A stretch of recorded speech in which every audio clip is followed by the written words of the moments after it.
Thank you, Count Corla, and I'll be sharing with Deputy Cullinan and Deputy Funshin. I suppose what I would like to say is, and I listened with more than a wee smile on my face, I suppose, and a bit of amusement to Fianna Fáil telling us that nurses don't normally go on strike. But in truth, the last time that Fianna Fáil were in government, they introduced the recruitment moratorium, and we had nurse strikes in Sligo and Limerick and in Beaumont. A national strike is unusual. It shouldn't have taken a national strike to bring the government to the table, but when the government did go to the table, a recommendation was able to be made from the Labour Court, and it wasn't lost on nurses and midwives on the picket line up and down the country that they were out for improvements in their pay to ensure that they could address meaningfully the recruitment and retention crisis. And all the while, we have the lads here, and it is mostly lads. Sure, what's a billion between friends? Let's keep the old confidence and supply going. And it is not lost on those nurses and midwives that money can be found for a catastrophic overspend in the hospital, and it can't be found for the vital personnel who are going to be the ones working in it. And already doubts have been expressed by healthcare professionals and medics that we will have sufficient numbers to actually staff the hospital should it be built.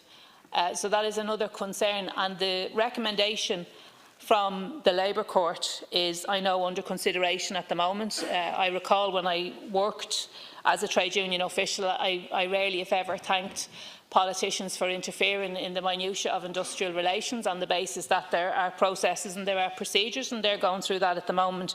My understanding is the executive of the INMO are going to consider it, and it will go out to their membership for ballot, and they and only they will decide on this. We hear that the government have accepted it, and that's fine, but it is up to the nurses and midwives themselves to judge what has been recommended by the Labour Court and to apply a test. Does this meet their demands? Will this meaningfully address the recruitment and retention crisis? And on that basis, and that basis alone, they will cast their ballot. And we have to respect that, and we have to respect that process. I've heard people say, and they eulogise nurses, and the same people, I suppose, who are happy to cut their pay, etc. But they're not angels, they're not saints, it's not a vocation. They're workers. They had an industrial dispute. They brought their employer to the table, and now they have a recommendation that has been given to them, and they will consider that. And I think that we should allow that process to take place and allow those people to deliberate, because that is their right to do that.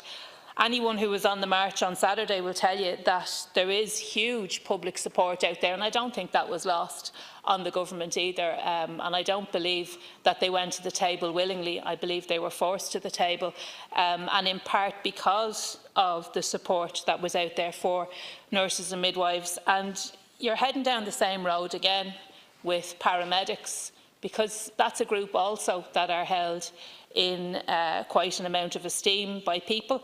People do not want to see paramedics out on strike for a very, very silly reason. I mean, there are already 3 unions recognised within the health sector representing paramedics. So it's not as if it is a single union environment.